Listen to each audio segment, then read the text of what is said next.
Hello. Welcome to the This Is Not Therapy Hour. I am Brandon Tessers. I am a licensed therapist, but this is not therapy for very, very, very many reasons. This is instead just an open conversation. I'm here. I'm going to be chatting. I'm doing my best to make my guesses about who you all are, what you're interested in, and how what I'm saying is coming across to you, how I'm impacting you. For those of you who are willing and able to participate in the chat, I appreciate that because it gives me more information on which to base those guesses about who you are and how I'm impacting you and so on. I work with a private therapy practice called Effective Artistry. Our office is located in Northbrook, Illinois. We do individual, couples, family, and group therapy with people in the states of Illinois and Wisconsin. We also work with a few coaches who can work with people all over the world via the internet. Those coaches are all trained as executive functioning coaches, but they all have additional specialties as well, parenting coaching, business and professional coaching. Yeah, this is an open conversation. I'm going to start by just talking about whatever I'm talking about. But again, those of you willing and able to participate in the chat, I appreciate that. And please don't hold back. Don't worry about whether what you want to say is on topic or off topic, or whether you're saying too much or too little or a joke or whatever. It's like any other conversation. Humans, we pay attention to things, and the things we notice that impacts what we think and what we feel and what we do next, including what we say. That's a subset of what we do. It's like any conversation, the things that I say might impact you and make you think or do certain things, and same in reverse.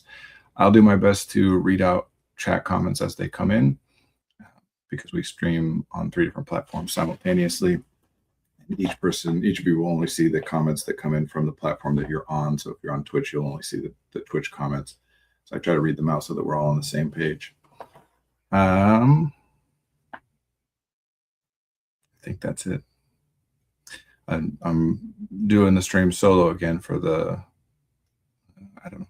few weeks in a row that I've been doing it this way. I've been doing this for 5 years, over 5 years now.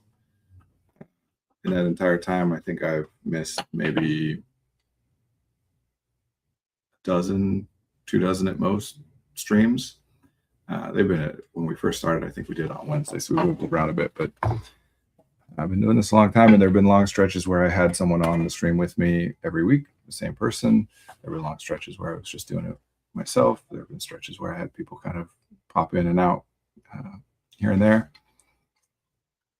Of course, I much prefer having someone else to talk with over doing it myself, but happy to do it this way as well. The concept here is that it's an open office hour. So I always say in the coming on that I work with practice. More specifically, I started this practice 5.5 years ago-ish. Is that right? No, 6. Yeah, somewhere between 5.5, 6 years ago, something like that. I forgot what I was trying to be specific about the timing, and that was not the important part. Oh yeah, I started this practice in large part because I was having enough requests for my time that I wasn't able to meet with everybody who wanted to meet with me. Anybody who's been at this stream in the past knows that I have my own particular way of going about doing things. Not to say that like it's completely off the beaten path necessarily, but there are certain concepts and approaches that I've developed, or that phrases we've developed, we continue to develop together here at this practice. And so I needed to train other people to be able to make this kind of work accessible to more people than I could just personally see. And then the stream was another way to try and accomplish that, is that, I'm limited by the way that therapy licensure works in the United States, which is state by state. So I can only see people in the state of Illinois where I'm licensed. That may change soon. They're trying to pass things, and we'll see. But the stream was a way to be able to be accessible to anybody anywhere in the world, not to do therapeutic work, because we can't do therapy in this way for many reasons. but to be able to like share perspective or answer questions, or if nothing else, just provide like a fun space to hang out and talk about certain kind of topics or whatever. And that's not just about people who live other places. It's also about people who don't have the resources to be able to afford therapy. We try and take as many different kinds of insurance as we can, and we provide reduced fee services, but there are still limits to the ability to be able to see different people. So just trying to make this as like anywhere in the world can just walk into my office and chat with me about whatever they might want to chat with, get my thoughts on things. That's what I'm here for. I'm here to be accessible. In particular, there's something in the therapy world that I think is like known but not discussed a lot, um, which is that there's more. How do I want to put this? There's a disproportionate number of therapists who focus on working with teen clients, particularly, um, which is great. It's a byproduct of, we're talking trends and statistics here, right? Not like any given individual person, but the more that someone is somebody who's like struggling and like would like to go get therapy, the more likely it is that that person also doesn't have the spare time or energy or attention or money or insurance or whatever to be able to go and do that. If somebody is so overwhelmed that they're incredibly anxious all the time, well, that person is too overwhelmed to be able to carve out an hour of their week for therapy, sometimes at least. And vice versa, that like people who have the most spare time and energy and money are statistically less likely to be struggling with things and interested in going to therapy. Uh, Kids is an exception there because parents, adults pay for the kids. So when your child is struggling, and I think this is a great thing, I don't want it to sound like critical, but when your child is struggling and you want to find somebody to support them, there are a lot of options out there. Now that is great, and also can lead to,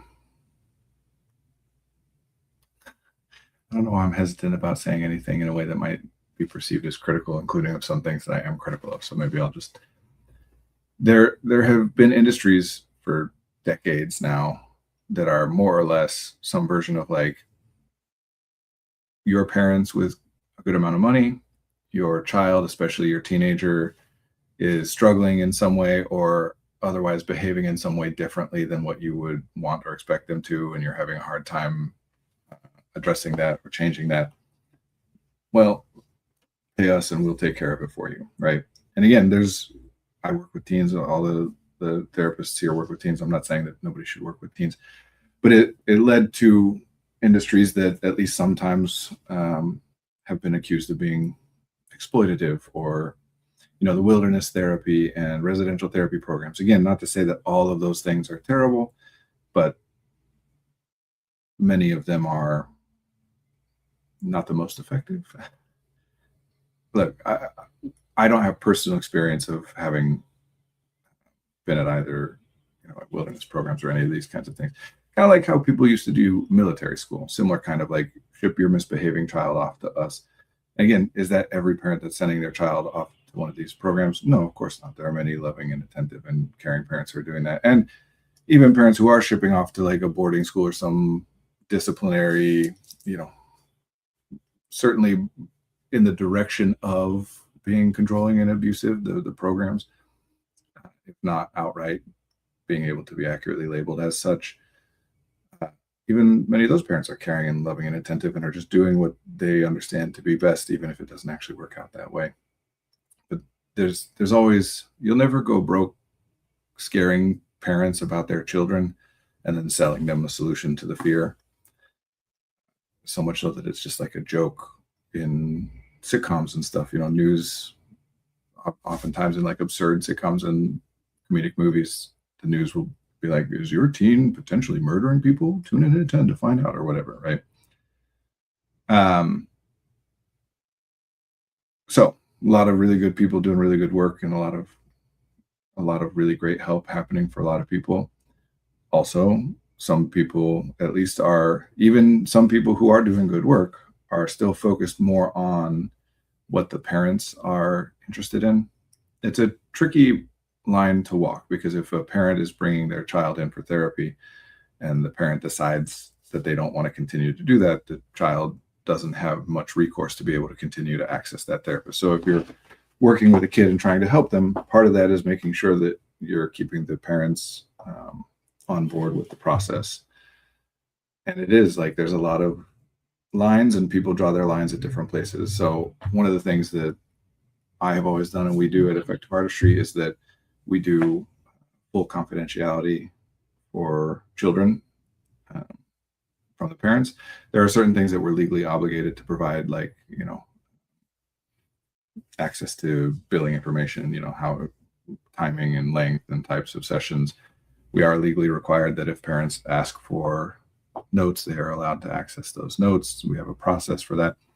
But otherwise, we explain to parents coming in that, like, the whole point is that this is a place for a person to explore and communicate about and work through some things individually for themselves.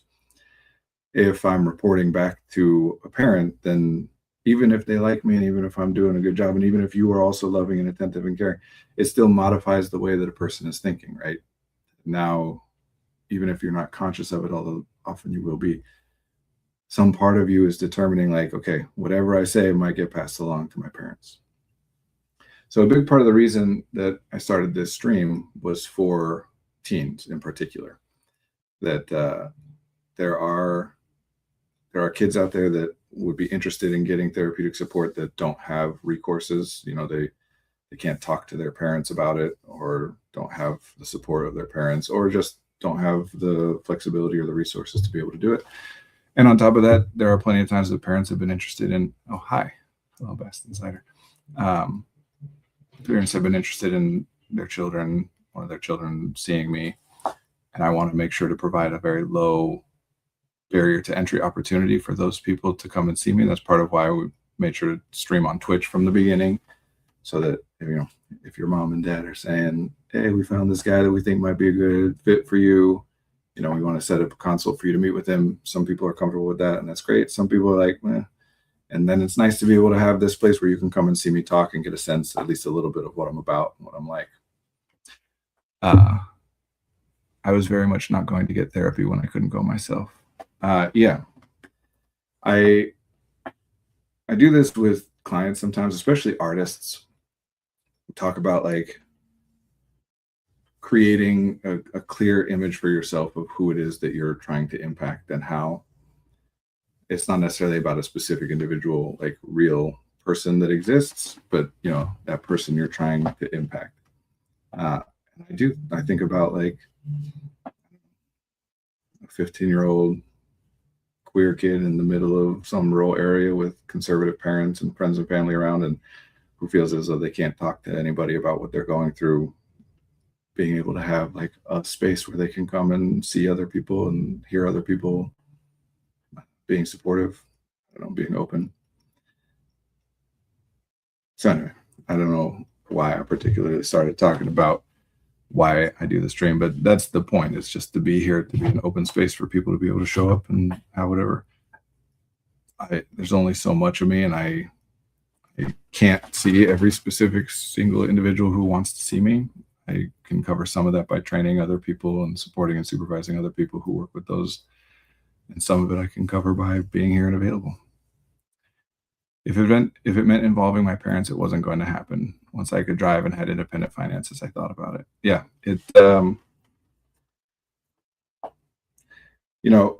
certainly the kinds of people that are going to be here at this stream generally are, like, not people who have stigma around therapy or neurodivergence or whatever, but those things are still very real, and it's not always easy. And honestly, frankly, there are plenty of times where someone is worried that other people will stigmatize them or react poorly when it isn't true, and that other person would be supportive, but it can still be very scary to try and find out, to take that risk. What advice would you give someone that is trying to not let their parents down but doesn't want to go to church anymore, and that whole type of situation? Oh boy, that's a good one. one about which I have personal experience as well. So, church and religion are interesting things. Um, I guess I would, as usual, I would look for more specifics, like what kind of church and what is the history of going there and things like that matters. So I'll talk about myself a bit. But if anybody is willing to or interested in putting some specifics out there, we can address that too. I was raised in the Mormon church. My parents, my mom and my dad, are both still Mormon. My brother and I that I was raised with, neither of us are Mormon anymore, but I was a devout member of that church for, say, until around 17, 18-ish. To this day, I have a lot of respect for members of that church, and I am grateful for a lot of the things that I experienced and learned through that, which I know is a different experience than other people sometimes have. So there's a term people will put out there sometimes, religious injury or religious trauma is another thing that gets talked about. That's not my personal experience, but plenty of people have that, and I would put those into two different categories, right? One is a person who's been in some way like made to experience discomfort or distress, or been hurt by experiences at or through or involving their church. And another is a person who like just either doesn't agree or doesn't have interest in or whatever. And those are two different things. I'm going to assume based on, unless you say differently, I'm going to assume based on the way the question is phrased that it's more like the situation I've experienced, which is coming to different conclusions about how it is you want to like focus or spend your time, or what things you believe and want to support, more than I've been caused pain and difficulty by going to church. And that's tough, man. A lot of different things get looped together here, because we don't want to let people down. But yeah, I think your experience sounds very similar. Okay. Yeah. Of course, we don't want to let people down. We don't want to disappoint people. We like to make other people happy and give them what they want. And by we there, I mean all humans as a default. Obviously, we don't do that all the time, but that if it costs me nothing, all other things being equal, give this person what they want so that they're happy, or don't and they'll be unhappy. We give them what they want. That's how we're wired. When it comes to church,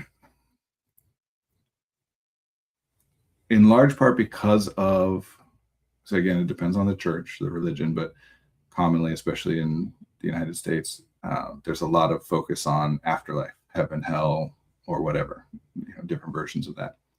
Personally, in the Mormon church, Mormons are very big on eternal families, the idea that like after you die, you're still together with your family, for eternity, which I think is an incredibly wonderful concept that I very much hope is accurate, because I love my family and I would love to be with them forever. And of course, like is typical with organized religions, there are expectations or declarations about what is good and what is bad. What are the kinds of things that are more likely to result in having good things happen to you, either while alive or after you die, or bad things. So part of this is tricky, because if a person genuinely, truly believes that, so Mormonism, there's not a heaven and hell per se. There's heaven, but there's different kind of like levels of heaven. But there's no concept of like a place of eternal torment and suffering. But there certainly is like, how do I frame it? I feel like any way I say it, especially because Mormonism is already something that is thought of as so much stranger than it actually in reality is. Like in real terms, if you know like any Catholics, Mormonism is pretty similar in that regard. In like practical day-to-day, what is a person like? You'd have a tricky time distinguishing between a bunch of Mormons and a bunch of Catholics. The specific doctrine and the dogma and things like that can vary, but they're not hugely different. Anyway, point is, if a person genuinely believes that what you do on this world, in this life, whatever, has ramifications for your experience for the rest of eternity, then there's just not ever going to be a way that that person isn't very deeply invested in what you do in that regard. So, for example, a common thing is that like you have to be baptized or in some way be officially identified as a member of a certain faith and then behave um, diligently, to some extent dogmatically, within that faith in order to have a happy afterlife. Or if you don't, then you could have a terrible one. In my case with Mormonism, the idea of like being with your family forever or not, right? My mother is never going to be uh, unconcerned about whether or not I get to be with her, she gets to be with me, I get to be with my kid, we all get to be together for the rest of eternity. That's very deeply important to her. There's nothing I can do about that. I couldn't change her belief on that, even if I wanted to, and I don't really want to. It's that in and of itself I don't deem as a problematic belief. My mom was fairly understanding of me and my siblings not being religious, but she didn't want to go to church alone. She was grateful that we agreed to go with her. It's a good point, and thank you for offering that, because I did interpret it in certain ways, and I should check, because I assume that you mean like identify as not being a person who is a member of a church or ascribes to a particular faith. But sometimes we're just talking about literally like physically just being willing to go to church with someone, which is a different thing.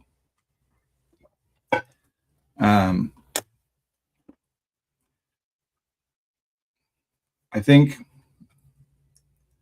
when there are differences in people's values or ethics or morals, right? What we believe to be good and right or wrong, it can be very difficult because we tend to, when it comes to morality, the whole point is that it's reductive, right?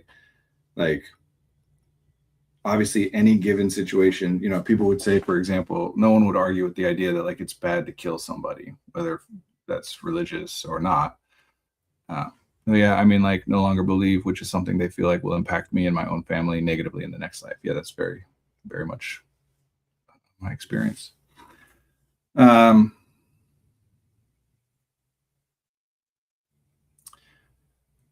Right. So no one, religious or not, no one would argue with the idea that like killing someone is a bad thing to do. We shouldn't do it.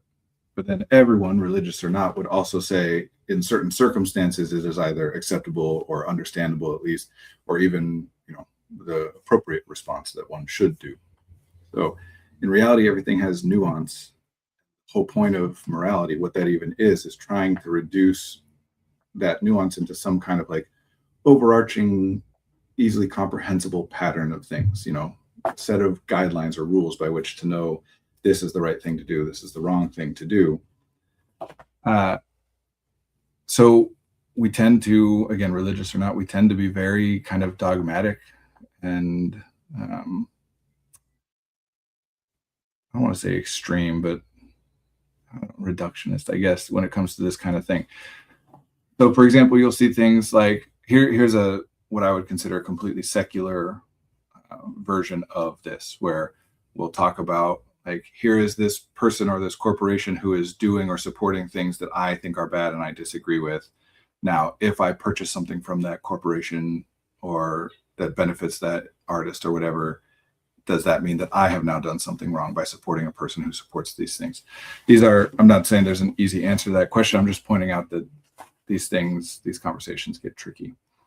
So I'm approaching this straight through the question here, which is, how you're trying not to let your parents down, but also don't agree with the faith. Actually, I'm going to make a bolder statement than this. Let me say this first. I think that there's a lot of value in finding the things that you do value or respect about it. And I'm talking about like anything that is important to another person, and that person is important to me, except grandpas, we know everything and we're always right. That's my father.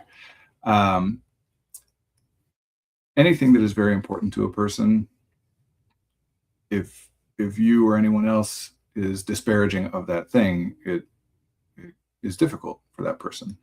And the more that I like and respect you, the more I care about your opinions, the more it will bother me if you think that something very important to me is bad or absurd or, valueless.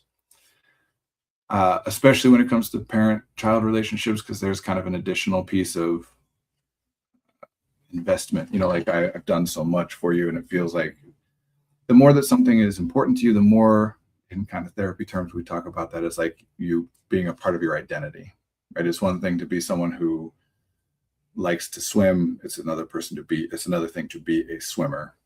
And if I'm a person who likes to swim and then somebody's talking about like swimming is kind of lame, I'm like, whatever. But if I'm a swimmer and someone says that, then that feels like they're saying something about me. So I do think there's value in that for the purpose of being able to communicate with people. This is the bolder statement I said I was going to make, is that I actually think that's really important and valuable to everyone, including people who have been through religious injury or religious trauma. That we don't want to be reductive. We don't want to like accept or reject anything whole hog, right? Especially something that becomes that impactful for us. I can't tell you the number of people, in particular queer people, that I've worked with who were a member of one church or another growing up and were made to feel absolutely awful and had terrible things said to them and even done to them. I've worked with people who have been through conversion therapy attempts, things like that, who then completely validly and understandably reject the entire faith. Very legitimate. And the outcome I would be looking for if nuance is too difficult to attain. But one of the difficult things about that is that those people still also had those experiences, went those places, learned those lessons, right? Like we're a member of those church, and the things that they think and feel and believe are influenced at least to some extent by that. You don't actually disagree with every element of it, even if there are particular elements of it that you disagree with. And there's not a lot of room for nuance in these level of heightened conversations in this culture. The intensity around things like this tends to be, something is evil and awful, or something is amazing and wonderful, and not a lot in between.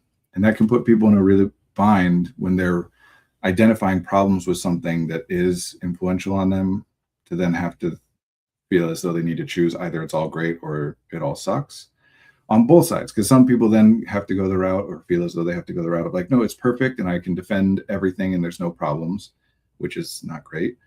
Or the other route of like, no, it's terrible and there's nothing good about it, and the whole thing needs to be eliminated or whatever, from my experience or from everyone's experience. And that's not great too, because there's at least some good there, or people wouldn't be doing it.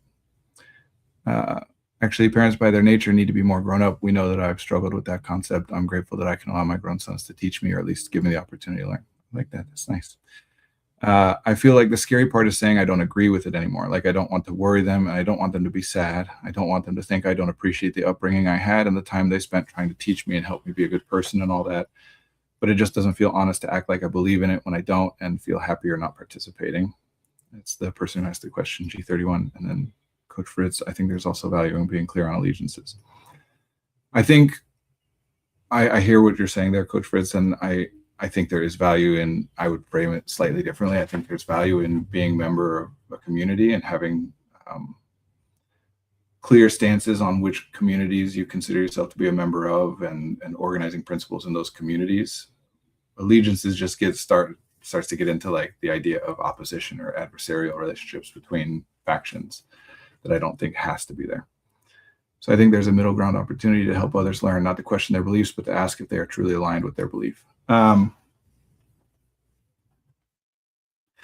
the root of it, anything that people are highly invested in has some elements of that thing that they care about very deeply and matters to them a lot.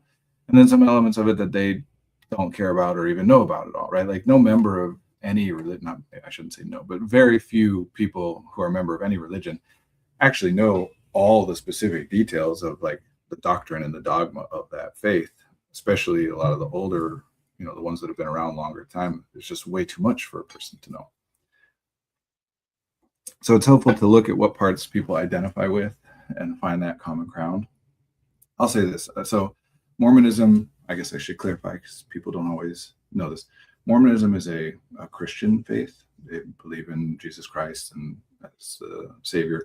There's some differences between the way that Mormons view that versus the way that other types of Christians view that. Mormons, for example, think of God and Jesus Christ as separate entities rather than like two aspects of the same entity, the Trinity or whatever. For me, this is maybe, I'm like thinking about, should I be careful about what I say, but I don't, whatever. I'm a big fan of like historical records Jesus and like biblical Jesus, in the same way that I'm a big fan of like historical, I'm going to say the prophet that founded Islam. I think there's a lot of value. I do genuinely believe that things that are more common are more commonly useful or helpful. And like all of these things that I talk about, it's not always important, but I think it can be very helpful and useful to understand things in their origin, like what they came out of and grew out of. Quick comment here. As an example, don't most Christians teach a principle of love? Dad, are your statements truly aligned with the principle of love that you believe in? No need to be careful, only important to be authentically honest. Those who love you will accept that. Oh, fair. And just to clarify that, it's not because of you that I'm thinking that. Anyway, it's not anything in that direction. It's actually the other direction. I was hesitant to say, like, I actually think Jesus, like biblical Jesus, is pretty cool. But he is. The Bible has its flaws, but like the stories there, ultimately at the root of it is talking about like love and acceptance and forgiveness, and that's all great stuff. And especially in a context in which like it's not an accident of history that and Islam and Judaism and Buddhism and the faiths or philosophical doctrines or paradigms that have persisted and grown. It's not an accident of history that those things happen. Sure, there is like plenty of stuff that goes along with that, but there's also got to be some kernel of something that is of value to people, because ultimately what we're talking about is things that ask people to either make certain sacrifices or compromises or behave in certain ways, and people just aren't willing to do that on any level without some exchange. If you see that, like, okay, I have a friend that I grew up with. We met in church. He was not Mormon for quite some period of time, and then much later in life went back to the church because he saw his sisters and their spouses and their families and saw how happy everybody was, and thought, he didn't have that in his life, and thought there's got to be something there, and went and found something there and is very happy. He's now married and has kids and is doing wonderfully. There's some value there. Nothing is all good or all bad. And approaching these conversations from that position, that level of nuance. So something that I have done personally is talked to my parents about, like, a lot of that really stuck with me, genuinely really stuck. Like, I would consider myself in philosophy to be very strongly influenced by a Christian upbringing. The idea of like love and acceptance to me, being radically accepting of trans people, for example, is very much, I personally don't understand how a person can identify as Christian or caring about the teachings of Christ and then go around like advocating for the punishment or rejection of people. That's, I think, very clearly contradictory to the teachings that they are proclaiming. So I think for me, there was some of that, explaining it as like, no, I have taken a lot of this to heart. And in some regards, even think of myself as being like more dedicated to some of these teachings than members of the church, because I just can't see the connection between like being loving and accepting and forgiving and looking for the good and to help one another and all that, and then also judging other people for being sinful, whatever you think the sin might be, but especially if it's something that like doesn't actually harm anybody.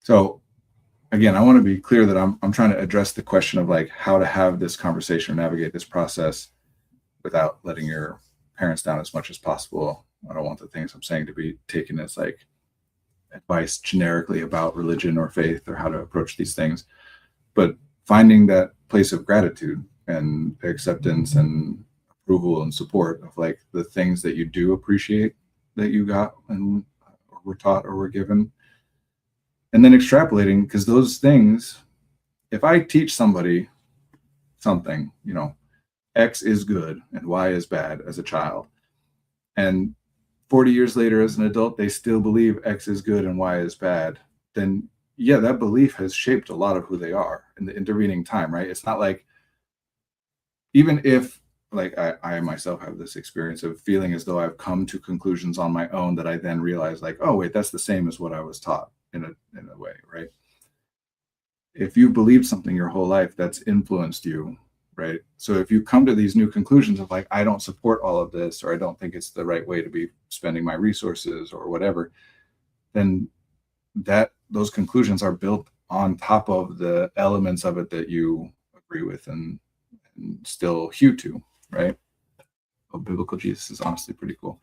Honestly, he is. I mean, like, I know, I'm saying I was raised Mormon. I know a lot more about that faith and about Christianity than I do about others. I've studied other faiths to some extent and know some amount about others.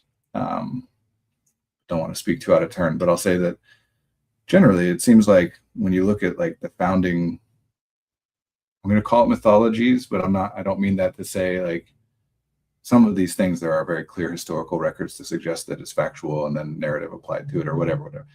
But mostly when you look at these founding mythologies, like all of them are really cool and then they get distorted. In fact, one of the things I like about biblical Jesus, this is also very much emphasized in the musical Jesus Christ Superstar. One of the things I like about that biblical story is that so much of his focus is of what's in the scripture is him being like over and over to people, you're focused too much on the rules, right? Like rules can be helpful, but what really matters more than anything else is like pay attention to other people. And if they're struggling, you help them. If you're doing something they don't like it, you got to hear that. If something's important to them or meaningful for them, then that trumps the rules, like over and over and over. And I think there is something about the process of scaling a narrative or a belief set or whatever that does kind of calcify it to some extent. That makes it so that people try to lock in on like, in other words, we've talked about it in this way before, not a religious thing, but a different, about how we convey information to each other. Is that if I'm playing by a cliffside when I'm a kid and I see somebody fall off and die, then like I don't go play by that cliffside anymore. And then later in life, when I have kids, I'm telling them, don't go play by the cliffside. And if they ask why, I can either just say, because I told you not to, and I'll be upset if you do, or, I'll be happy if you don't. And that is totally valid. Or I can explain like, well, here's what happened and here's what danger I'm concerned about and what could happen. Now, the first way is much, much simpler, far fewer resources. It relies on the relationship, that we have a good relationship and you value and care about and respect the things that I'm saying and the reactions that I have.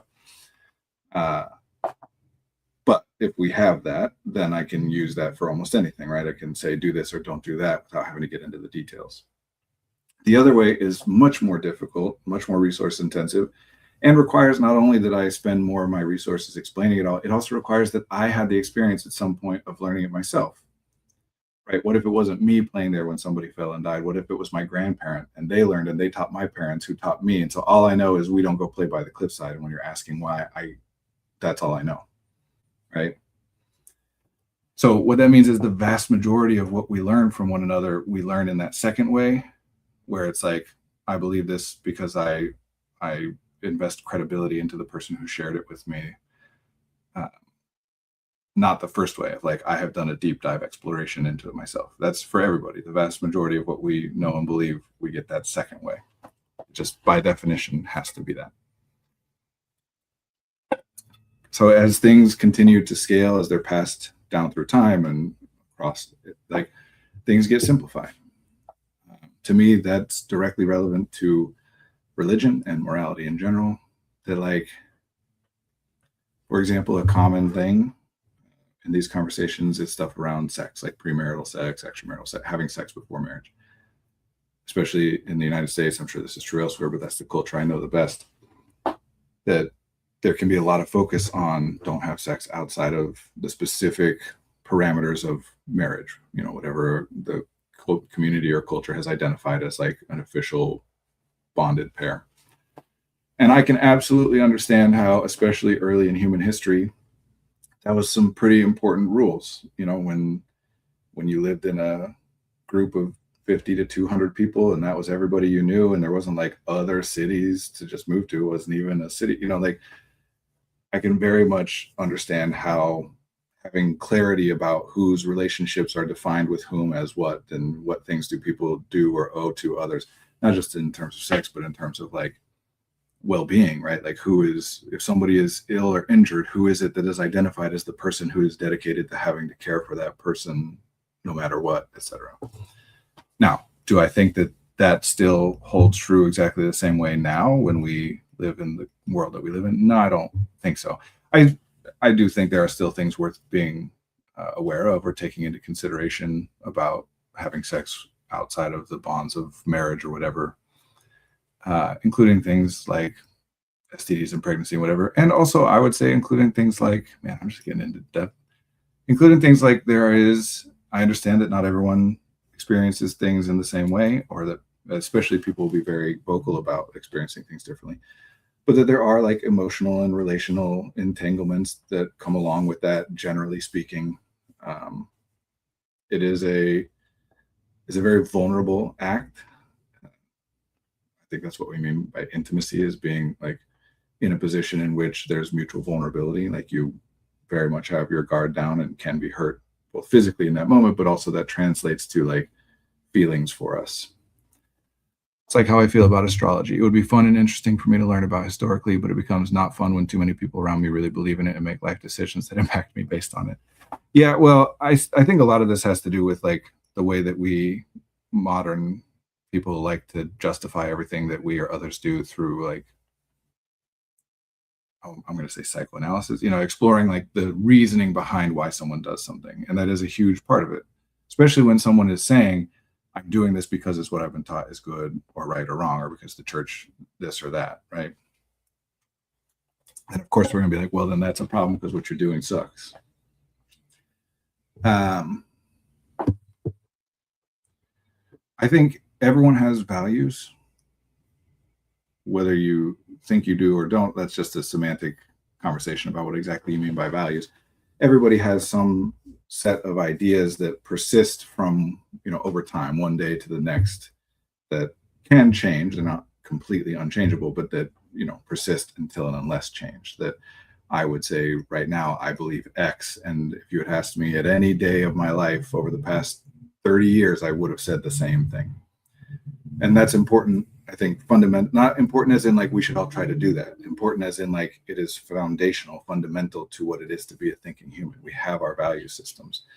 And those value systems sometimes conflict. We can talk about that in moral or ethic terms. But yeah, it's hard for me to square the idea of like love and acceptance, which is taught in Mormonism about God and Christ, right? That they're loving and accepting, and which I think is great, with then also the idea that if you don't do what you're supposed to do, you get punished. That doesn't sound right to me. Those two things don't click for me.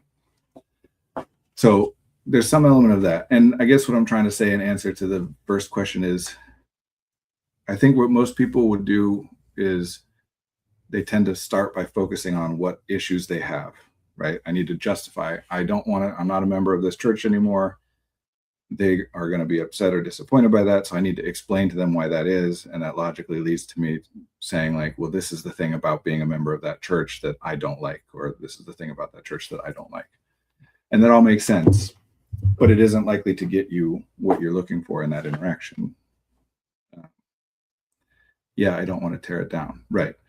So one thing is that you can focus on what it is that you want to do instead. I would say you don't need to focus on it at all. Like it can just be a conversation of, I don't really consider myself to be a member of that faith or a member of that church anymore. And why not? You can go into depth and answer that question, but you don't necessarily have to either. I think I have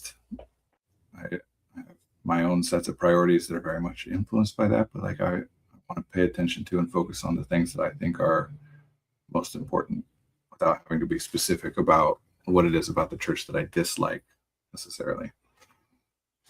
Honestly, a lot of the time when somebody doesn't want to be a member of a church anymore, it's not even necessarily about things that you dislike or disagree with, even if those things are true. Certainly for myself, for example, there are things about the Mormon faith that I dislike or disagree with, including some things that I very strongly dislike or disagree with. But I don't know that I could honestly say like that's the primary driving factor behind me not being Mormon.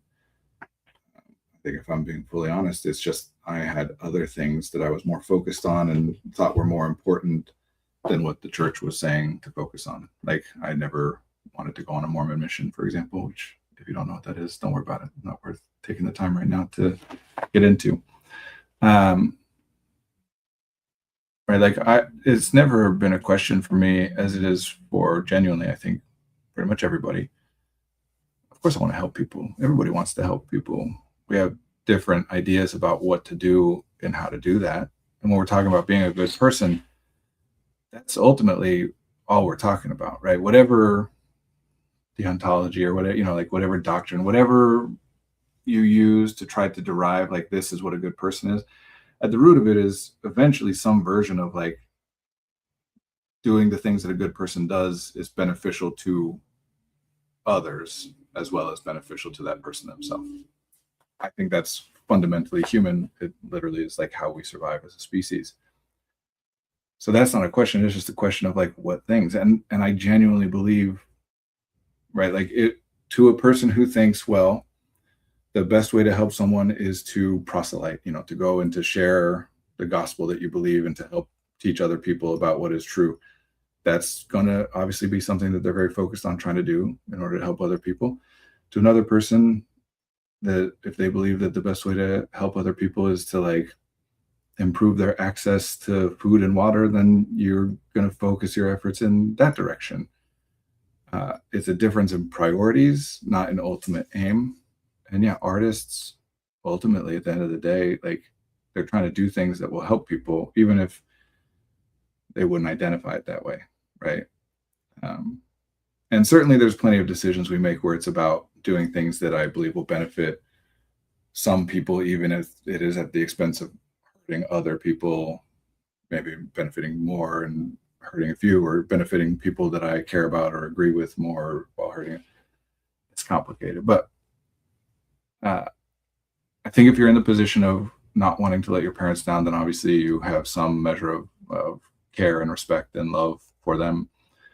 You're invested in them and they're invested in you. And that implies a level of like,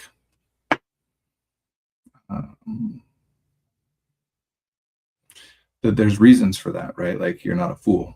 If you care and love and respect your parents, then they did things that are deserving of that. That doesn't mean it has to be perfect or that they've never made mistakes, but there's reasons for that. And so you can approach this conversation from that direction of respecting and understanding what they believe, being aware of how they feel about things, while also having your own opinions, including being grateful for the opportunity to have the space to come to your own conclusions and even have this conversation in the first place. Having said all that, I will say too, and this is going to sound unusual coming from me. Oh, wait, here. My mom was worried if we didn't go to church, we might not have community and support. I think when she saw that the community for us and we had support elsewhere, she felt better about us not going. That is a huge part of it. And it is genuinely like things change over time. And I certainly would not be the only person to argue that like organized faith, church communities built around a religious tradition where maybe I shouldn't say were, are still very much a very, very important, like if we didn't have that, something had to fill that role. There has to be something like that for people to center their communities around. And again, even though there are things that I disagree with, sometimes very vehemently in organized religion, that doesn't mean that I can't also see like the genuine value that it provides, not just in the sense of like people feeling accepted, but also literally in just like charitable work and things like that. I do think she wanted to know that we weren't rejecting her or her faith. That's where it gets tricky. Like, if they think that this is the difference between you going to heaven or hell, there's no way to navigate this conversation or anything that isn't going to cause them distress. They're going to work. You know what I'm saying? Like, in that regard, this would be like, how do I tell my parents that I have a terminal illness without disappointing them? Like, they're going to be disappointed because that's not what they want. So there's that element of it. But yes, I agree. And thank you, Bast Insider, that emphasizing that, like, I'm not losing community or whatever, if that's part of their concern. And very much that it's not a rejection of them.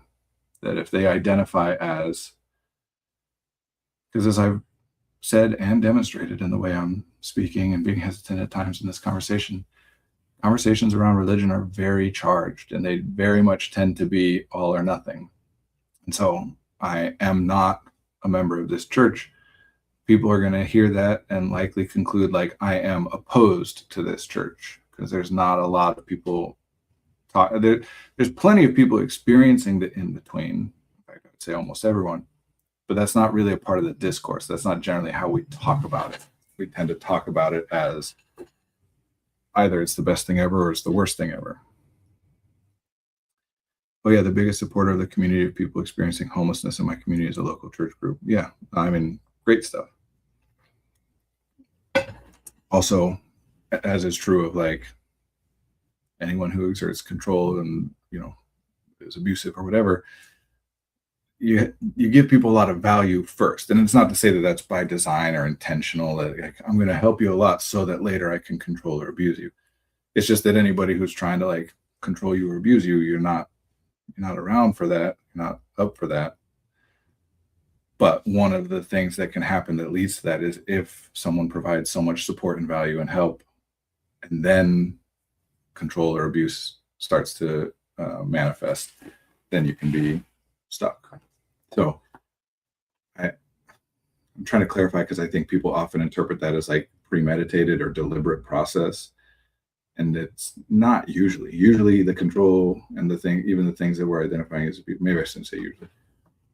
Usually the control is people, if they've been like helping you and showing care and investing in you, and then also are controlling, usually that's because they believe, often erroneously, that you doing or thinking or saying or whatever those things is going to be good for you, right? Like every parent exerts some attempt to control their child, because there are things that we have our beliefs with, like what's good for you and what's bad for you. You know, you got to eat this healthy food and you can't just eat nothing but candy all day long or whatever.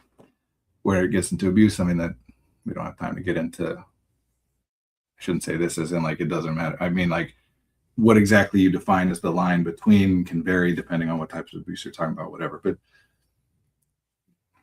for the most part, obviously there are exceptions, but for the most part, people are trying to do what they think will benefit everyone that they care about as much as possible.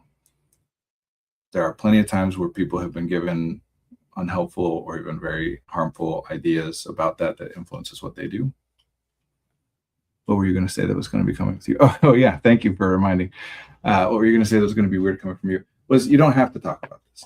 I'm a big proponent of communication. I think more communication is better pretty much always.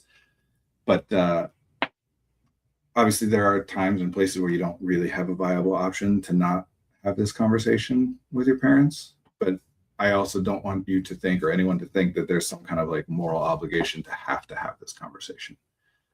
That it's not an uncommon thing for parents to be a member of a church and a child, especially an adult child, to not be a member of that church, and they just never really have a formal discussion about it. And the parents can continue to think in their mind like, well, they're still, you know, they're doing their own thing, but they're, you know, at the end of the day, they're still part of this church or whatever. And the adult child can think like, no, I'm not part of this church, but it's, I don't need to have like a conversation with my parents about that. I am a big proponent of communication, but the point of communication is to impact another person. I define communication as a person's attempt to impact the way that another person or people think or feel or behave. It's everything I do can impact the way you think and feel, behave. But some stuff I'm doing for that purpose, like communicating right now. I wouldn't be saying these words if it wasn't in some attempt to cause you to think of or be aware of something differently than you were before. Even when someone's saying hi, right? Like I'm bringing your attention to the fact that I'm here. I'm attempting to impact you in some way. So I like to keep the focus on that this conversation and other difficult conversations are oftentimes really, really important to have, and people avoiding them can be a problem when there is some impact that people are trying to have on one another, or that is important to have, including like, I'm trying to get them to impact me, them to help me work through something or whatever. But sometimes I think people get this sense of like almost penance, right? Like, because I think this thing that person won't like, I have to tell them so that they know and that they can be mad at me. And like, that's otherwise I would be lying or something. And I don't think that necessarily needs to happen in that way. Agreed. The conversation with my mom about not being religious was much better for being very gradual.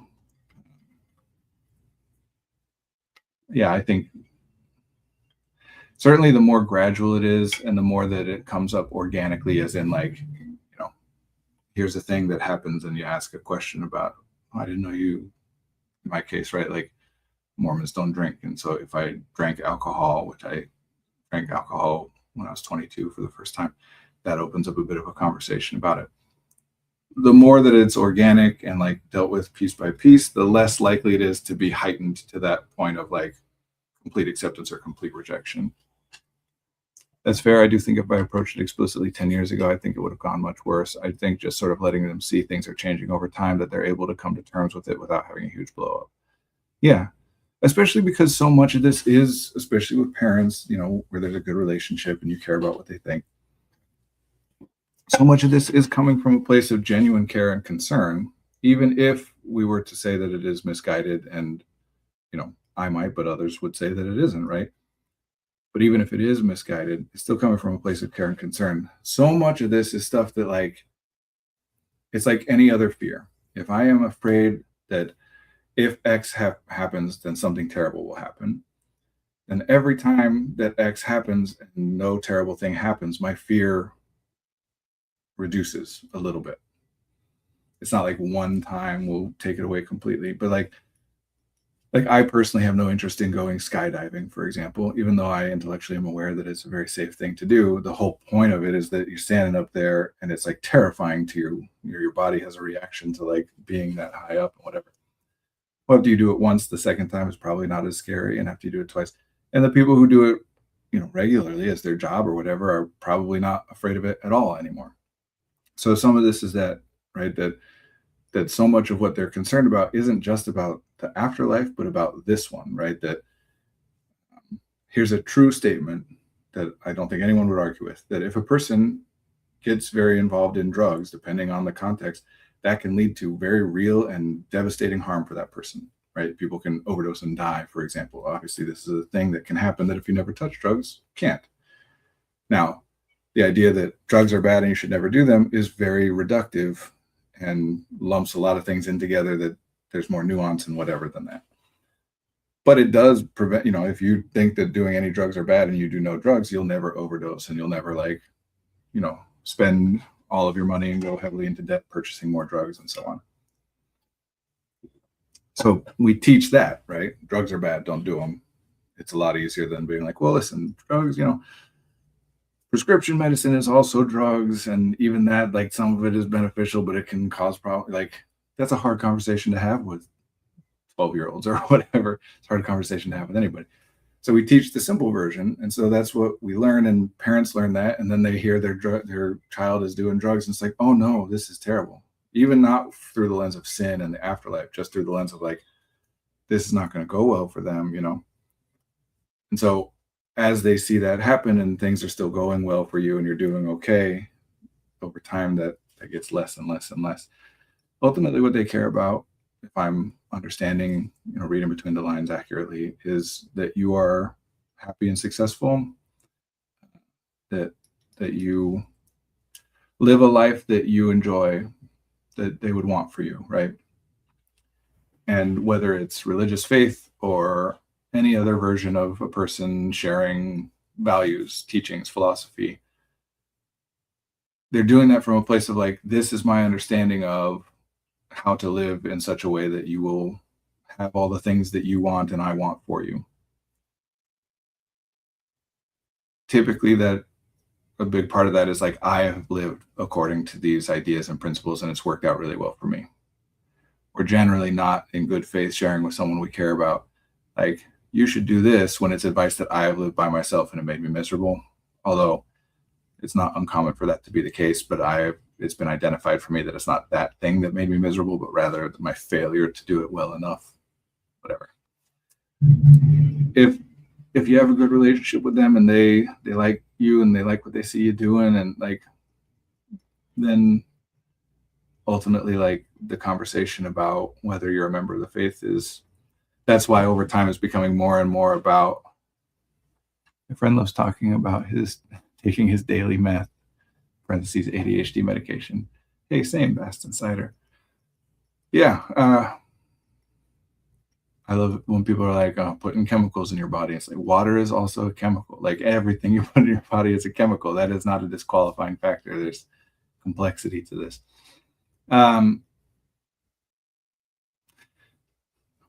Yeah, I'm just thinking about that stuff now, but I got to get wrapping up, so don't go down that tangent, Brandon.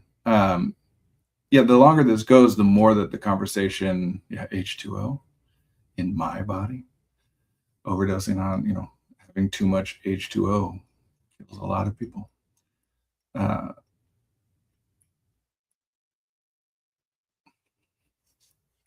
Totally just, as time goes on, the conversation is likely shifting both in your mind and in their mind.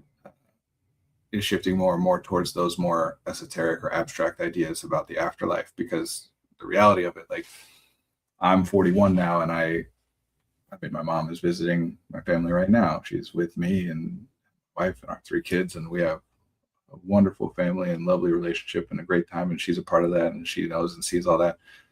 So it's not really viable in the same way that if I was 17 and being like, hey, I'm not Mormon anymore, that can be like, oh no, this is going to go badly for you. And it's not really a genuine concern anymore, because obviously things aren't going badly. Things are going quite well.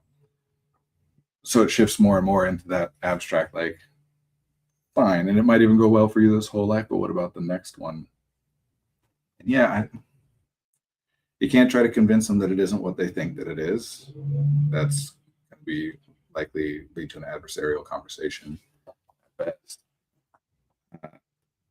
And if they believe that you not being a member of the church means something bad for your immortal soul or whatever, they're not going to like that. And you're, by talking about it, and I'm not to say that you shouldn't, very much maybe you should, but there's really not going to be, there's not a likely other way for it to go than to increase some sense of urgency on their part of, how do I get them to see? Like, if that's what I believed, if I believed that living a certain way meant literally an eternity of happiness or an eternity of suffering, then I would do almost anything to get it so that my family, the people I love and care about, as many people as possible, get the eternity of happiness, right? I can look at proselytization through that lens and understand and see it from a good. Now, are some people not doing it that way, and in fact are just talking about how they're better than other people and trying to make everyone feel bad about being sinners? Certainly, but I can see it through that lens. If you have a good relationship, it's likely that your parents understand that, like, just trying to be dogmatic or argumentative about it is not effective, and they'll take different tacks. But like, either way, if that's what they believe, it'll increase a sense of urgency. That's how they get you. Yeah, I honestly, I love to see passion and zeal in anyone for anything, as long as what they're doing is helpful to others, or as a bare minimum isn't harmful to others. Maybe some other time we can talk about like what it means or why it seems to be that everyone is invested in having debates and conversations about this in ways that don't necessarily relate to like how their actual lives are lived. I know you have to go, but I want to ask you these next time. How do you handle raising kids without those religious structures? Ooh, good question. How do you handle perfectionism that sometimes comes along with religious immersion? Also good question.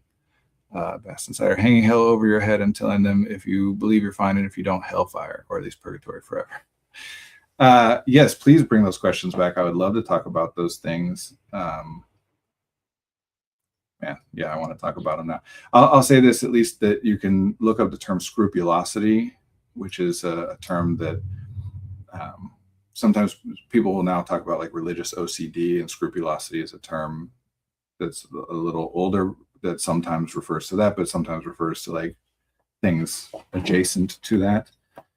But those are really good questions that I really want to talk about, and I do have to go, and I appreciate you all being here and the questions. And yes, please bring those back. I would love to talk more about it.